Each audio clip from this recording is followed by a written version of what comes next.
The views and opinions expressed do not necessarily reflect those of Access Fort Wayne, the Allen County Public Library, or any other supporting groups. If you'd like to produce a show, call us at 260-421-1250.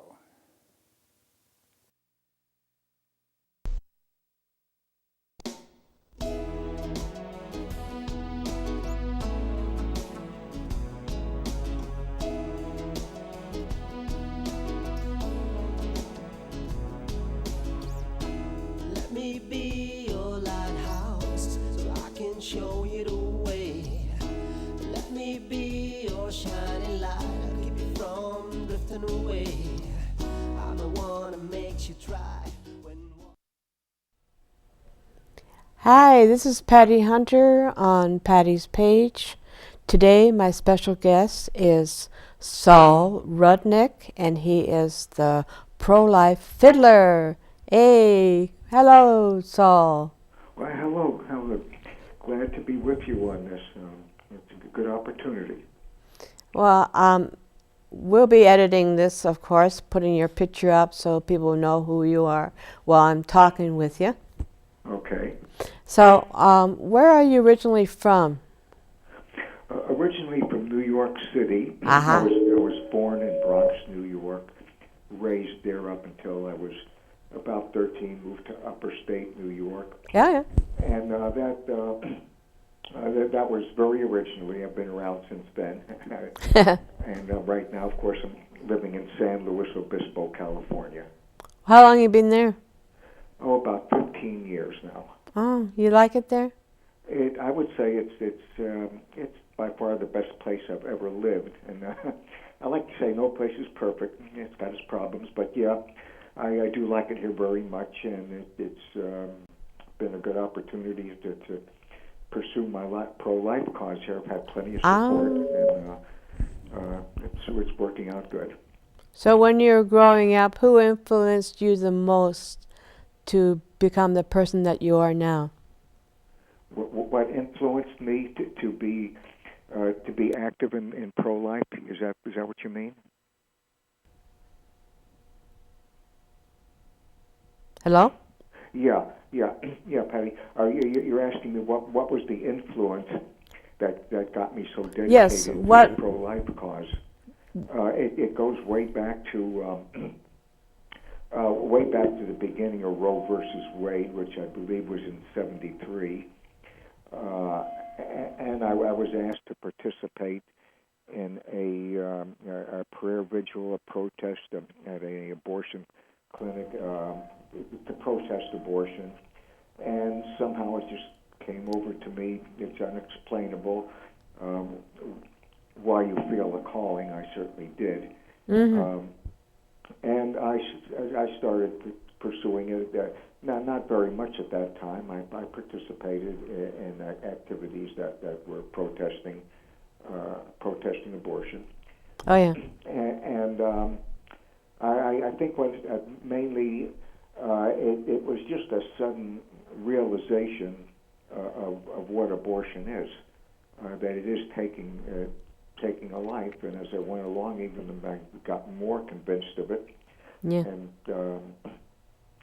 it got me involved in it. I could go further into it. It's more than just taking a life, but it's a very tragic, torturous death for the unborn babies. Yeah. And I think I pointed out on my website, I consider humanity the ultimate, God's ultimate creation. And but I could go on and on. Not necessarily as a religious. I should point out that yes, it involves religion, but it's more a human rights issue, I believe. Yes, human rights. Yeah. So you might call yourself an activist, pro-life activist? An activist, but sometimes that isn't too good of a term. No, sometimes I guess that's, yeah. And in fact, the latest, you probably heard about the 40 Days for Life. Yes, I work with them. Oh, good, yeah. Well, they try to they try to avoid using the term activist, they try to point out they're really praying and trying to be very peaceful and influencing and bringing out the truth. And they want to make they want to keep it as peaceful as possible. Yes. And, so I'm going along with that as much as I can. How long have you been working with 40 Days for Life? I think they've been in existence for 5 years. I'm not sure, 4 or 5 years. Yeah. And I have been involved with them since then. Yeah. Last couple of years, a little more than normal. What it involves, they even have a website. It's worldwide. They not so much protest, but they try to emphasize that they pray at abortion mills. And they, in most places, they do carry signs, and some they try to even avoid it because they don't want to come across as too much as being protesting, but bringing out the truth and praying for an end to abortion. Praying is fine. I think everyone should do that. That's involved, but I'm very much dedicated to doing more. There's several, if you want to refer to scripture references, although in a way I try to keep away from religion on this too much because it's more of a human rights. But if you do refer to the scriptures, there are several of them that indicate that we should be doing something to combat evil. In other words, sometimes the way I like to explain it, that God certainly has the power to end abortion. Yes. In His own way. Right. That we won't, that we can't really understand, but He wants us to be a part of it. He wants us to be a part of bringing it to an end, just like He's wanted us to be a part of ending all evils in the world. Yeah, There's this world is plenty of indication of that. because of Satan, this world is a fallen world because of man being weak enough to believe Satan. That's the reason why there is much evil in the world. But the reason why Jesus came down from heaven is to literally save us from ourselves and from the evil one, and to live eternally with the Lord Himself. Oh yeah, absolutely. Like I said, the fact that there's so much evil. Yes. I mean, is proof that Satan is still well and alive, and we've got to combat him. We've got to, any evil influences, and we just. I remember my pastor once. He said, "Just keep saying, Satan, I reject you," just like Jesus did. It does work. Yeah. You are a fiddler. I am. Yes. I've been. I'm now 78, and I've been involved all my life. I like to say when I first started, it was called a violin. Oh. And then I like to say the difference. Well, the difference is a fiddle. It could be. You could humorize it. A fiddle is a violin that's gone astray.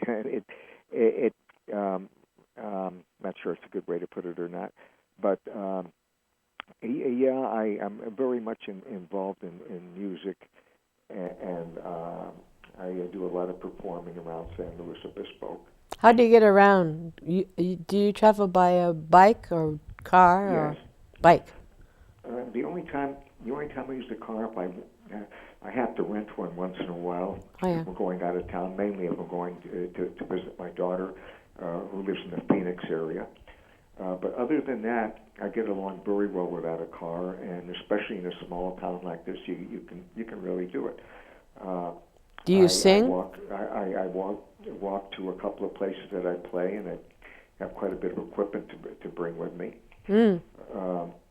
I take the bus, and yes, I use my bike a lot, and it gets me around very well. I should have made this decision many years ago. It's so much better to live without a car if you could possibly.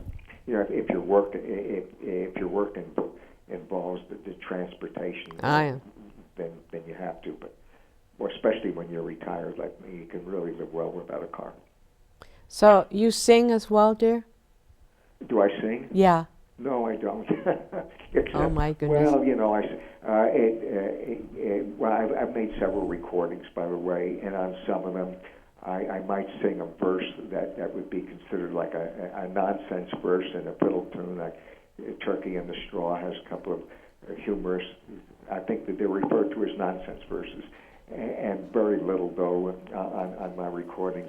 There's a couple of places that sure enough, blurt out a little verse like that. But mostly it is my playing.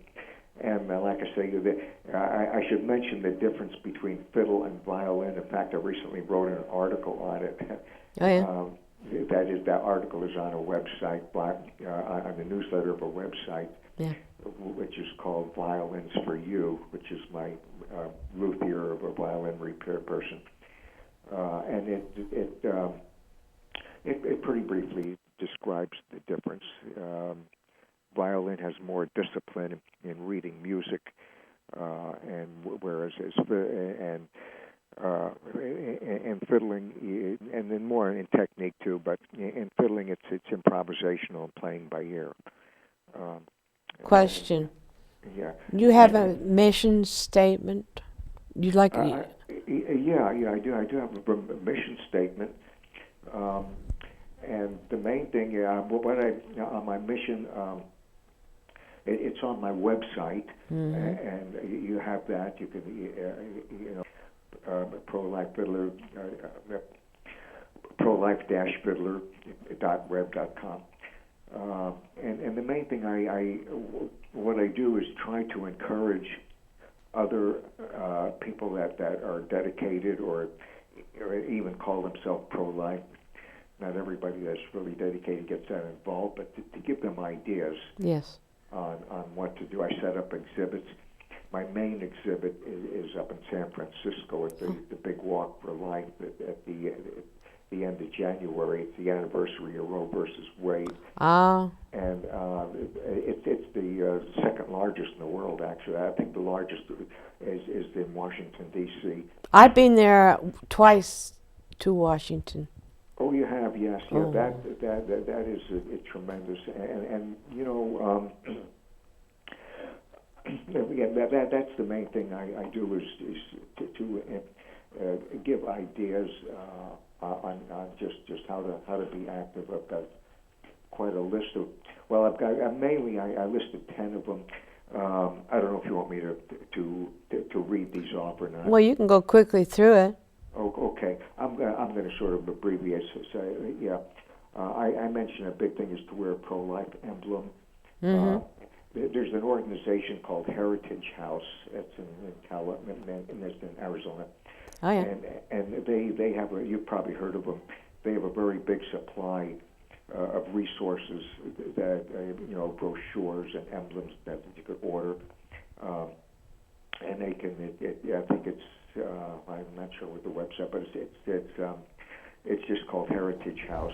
Oh yeah. Yeah. And so you could get these emblems and wear them. You could leave pro-life. One thing I love to encourage is to get some of the pamphlets. There's loads of material available. Leave them around places or give them to people, put them on exhibits. And then I do have the resource supply. I'm going to say that now. It's Heritage House, 1-800-585-3040, Oh, yeah. or hh76.com. Right. We'll get that down. We'll get that down on in editing. Yeah. I encourage to vote pro-life. Yes. Use pro-life envelope stickers. Well, you can get from Heritage House. And another thing, it's called the boycott list, the Planned Parenthood boycott list. They are responsible. Planned Parenthood is responsible for more abortions than anyone else in the world. Yeah. This is the boycott list, and you can order it. You have to order it. You have to pay for it because they go through so much in compiling it and putting it. The number on that is 540 361-0380, or website is fightpp.org.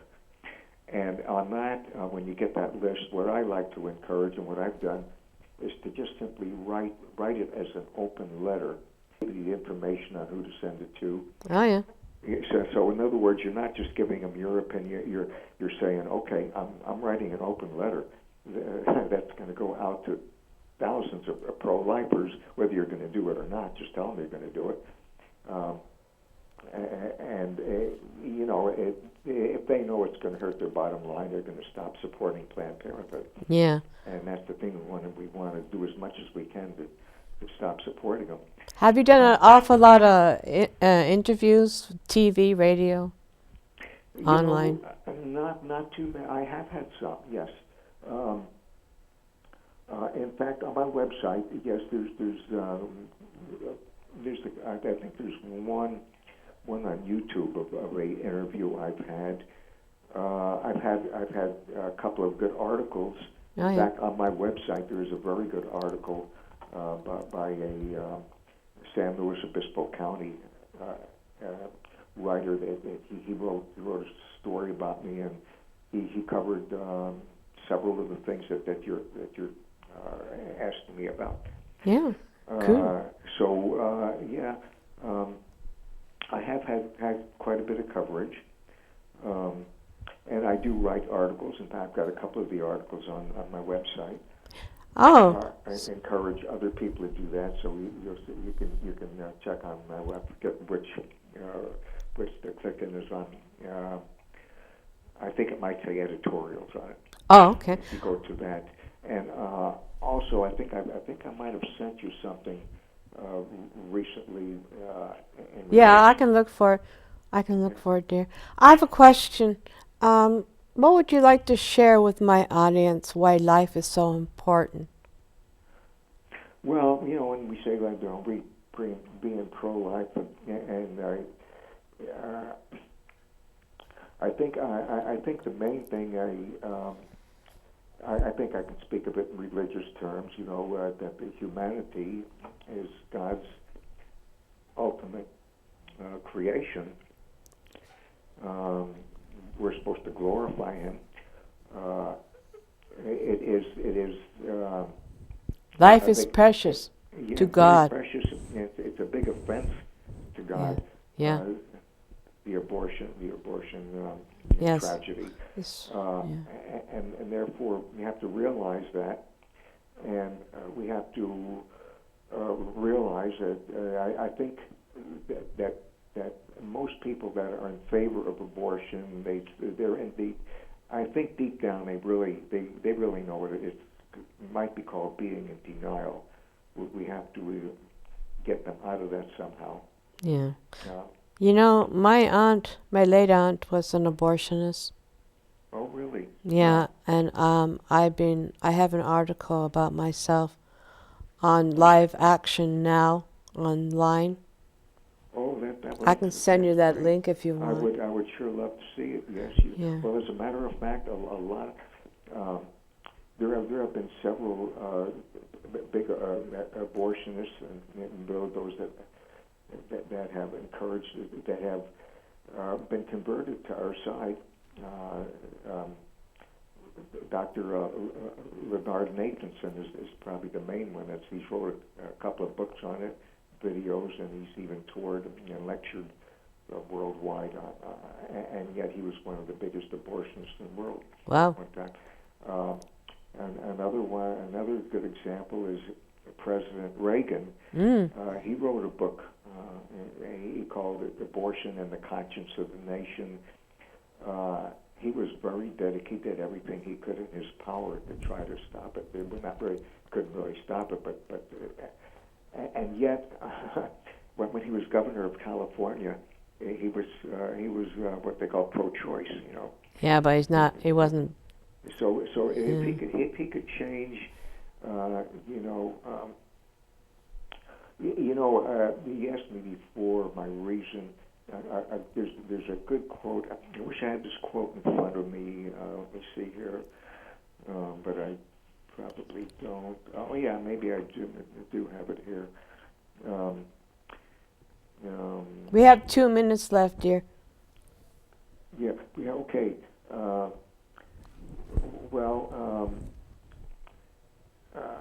don't want to rush. I got to have you on as my guest again, sir. Okay, well, I would be glad to. Yeah, the main thing is we are okay. The main thing I guess I could say is now that in spite of all the opposition, in spite of the media being against us, Yeah. We're on God's side. We're winning. Yes. We're winning by leaps and bounds. Yes. And so that's very encouraging, and just for everyone to keep up the momentum. You know, God bless you, Saul, and may the unborn and their parents be helped by our Lord Jesus Christ himself, and you are doing a wonderful job spreading the word about pro-life and how important it is. So I'd like to thank you for coming on to my show, Sol Rudnick, and the pro-life fiddler, and we'll have you on again. So Okay. God bless you, sir, and thank you, audience, for tuning in. This is Patty Hunter, Patty's Page. Thank you very much. In a moment, we'll have a video. Thank you.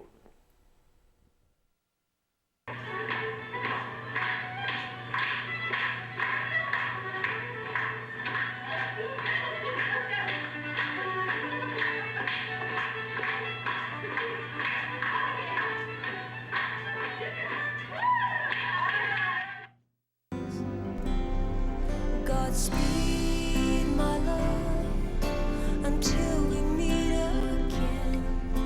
You're always in my heart and every dream.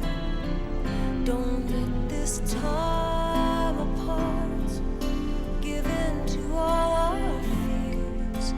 God will keep us close from up above. So until we meet again, Godspeed, my love.